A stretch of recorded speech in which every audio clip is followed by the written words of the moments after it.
Right. We talked about the whole Nubia Mary Sue thing, and it really is a great kind of segue into how to not write characters, but also how collectively a lot of the DCs of the world and the Marvels of the world have put themselves or painted themselves in a corner. Now, you guys have heard me. I think I did an entire segment on 4K and Sake when it was going on, and I discussed how basically characters. Well, let's say this. Continuity matters to the readers. Continuity probably doesn't matter to the person that watches the animations. And when I say continuity, I mean how that translates from the comic book to like the animation or the comic book to the movie, right? So as an example, and this isn't hating or knocking anybody, I'm not saying that there's something wrong with it. I'm just saying if you have no frame of reference, you have little expectation. If you are not knowledgeable on the comic books, then you don't really care if this character is being like presented in this way that just messes things up. That you don't care about stuff like that, which is like whatever, it's not the end of the world. But with the continuity aspect, something I want to expand on in that, of course, we have to make it relate to the Riververse stuff. And, we had weird critics, not critics, but more haters. they weren't fans of it. But, they talk about how, hey, this stuff happens, but they'll say nothing happened in it because there wasn't some intergalactic world breaking event in the story. Right. I remember some person saying that, hey, in 96 pages, you should have told the origin. I'm like, who in the hell made that rule where I had to tell the origin story in the first book? Who said that? That makes no sense. This is one thing I respect from the Japanese and how they do their mangas. Like you won't find like certain things about the characters 10 volumes down the line.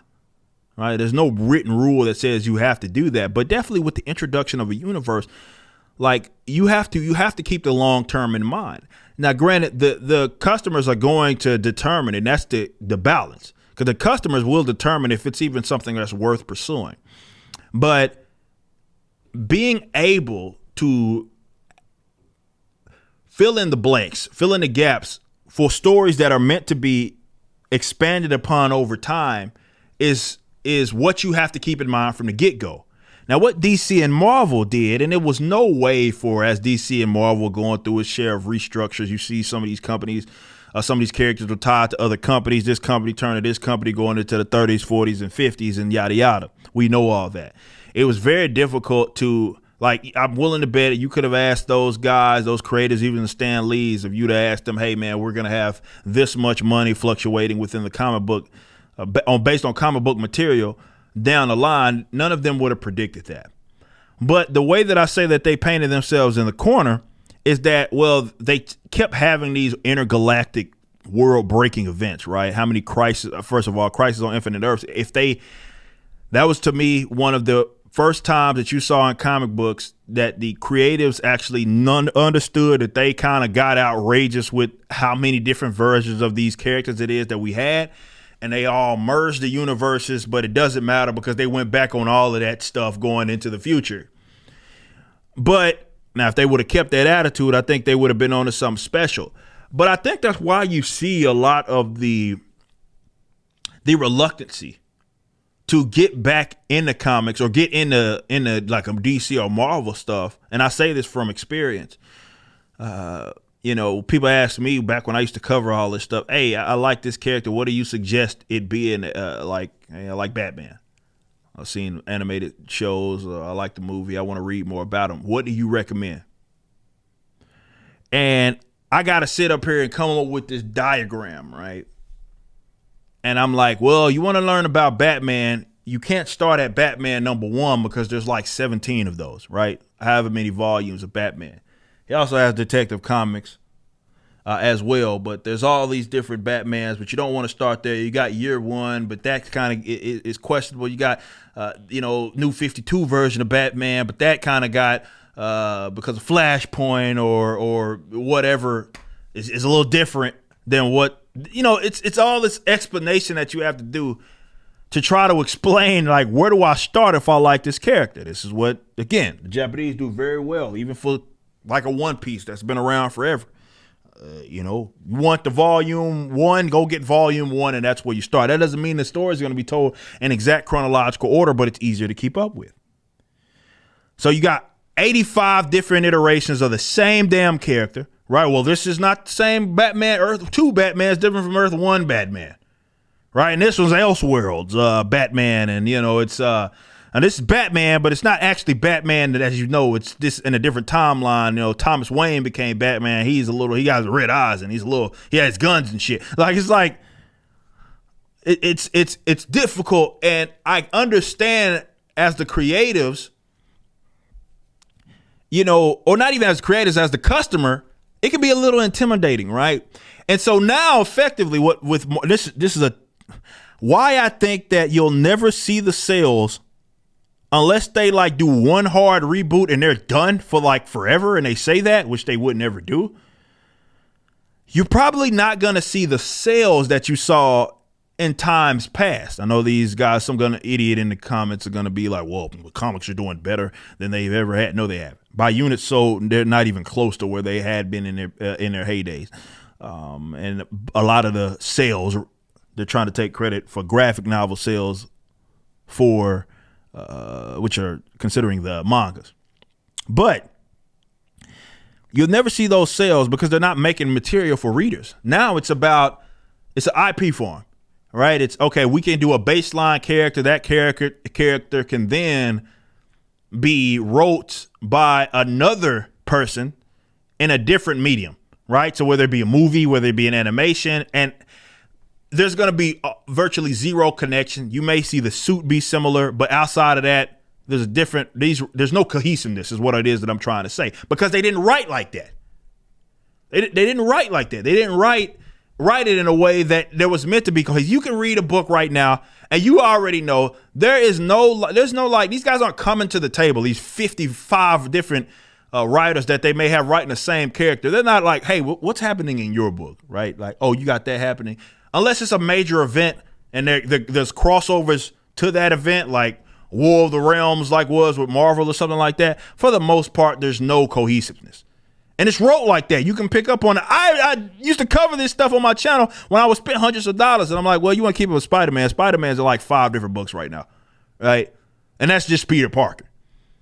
Life Story, Friendly Neighborhood Spider-Man, Amazing Spider-Man, Symbiote Spider-Man. Like, it's like 15, and that's all Peter Parker. Then you go like Superior Spider-Man, Silks in the War of the Realms, or with the Agents of Atlas, Miles Morales, Spider-Man. Saw all these damn Spider-Folk, Spider-Verse, right? Saw all these different Spider-Folk. Good luck keeping up. So it's impossible as a reader to be engaged because this book doesn't matter. So when you're starting a new company, that's one of your easiest selling points. This is what we did. If that is your aspiration, some of those, you're only interested in writing graphic novel story from beginning to end, one book, I'm out, I'm done. That's fine. But for those that are doing material, do not sleep on the world building aspect if your aspirations are like over the long term. And you have to think about that right when you start. That is your advantage. Right when you start. That was one of our big points when we would do our trailers and stuff. Like, we're talking about the connected universe and all of that. And so you have to write with that in style. We already see that with the handful of writers that we have right now. Right? I have to check up on these other writers. What's going on in your story? Well, this is happening in ISOM too, so that doesn't really make sense. We need to change that. Those conversations have to happen if you are to maintain something going through the years for universes. And you should probably it's not even a lesson that manga taught, it's just basic storytelling. Whereas to a lot of the appeal with, like, this is, all right, so this is Jujutsu Kaisen right here. This book is going to sell an anime, and that anime is going to sell this book. That's just how it works. So whether it be with Demon Slayer, whether it be with One Piece, whether it be with whatever, the manga sells the anime sells the manga. Why? because despite them being different mediums, it's largely the same story being told.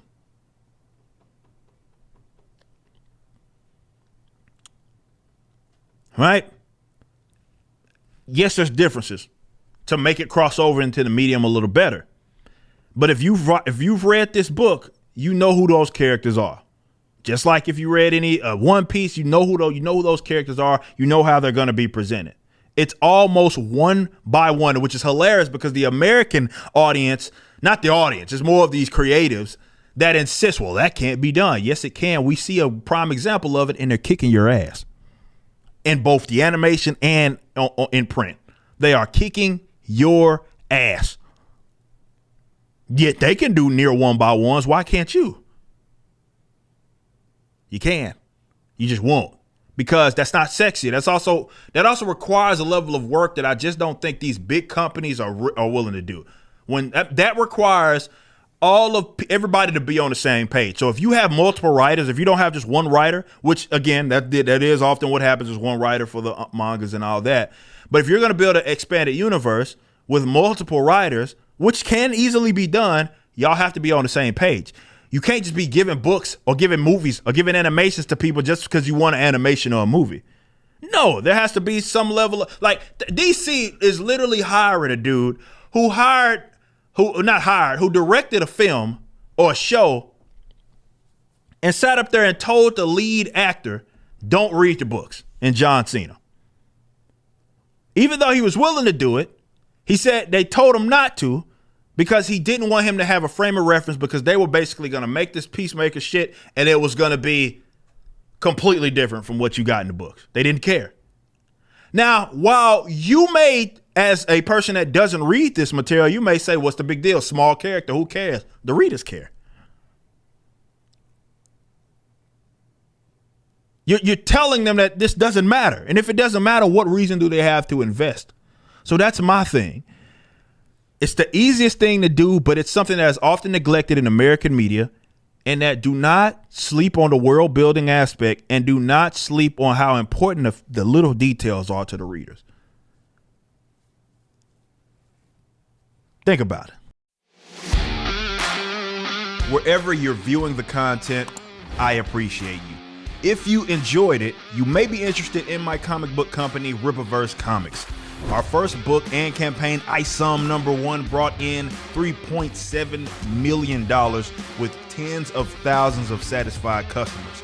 Visit Rippaverse.com to check out our store and stay up to date with the latest campaigns from one of the hottest new comic book companies. Also, my first big step towards a parallel economy was the development of my personal website, ericdjuly.com. This entirely replaced my Patreon. Now, if you enjoy this content, please consider becoming a member over at the website. We have an ever-expanding list of perks for various membership tiers, a forum, and a phone app. Some of these perks will even benefit you if you're fans of the Rippaverse. Anyway, I appreciate you so much for being a supporter and or customer. I even got a little love for my haters.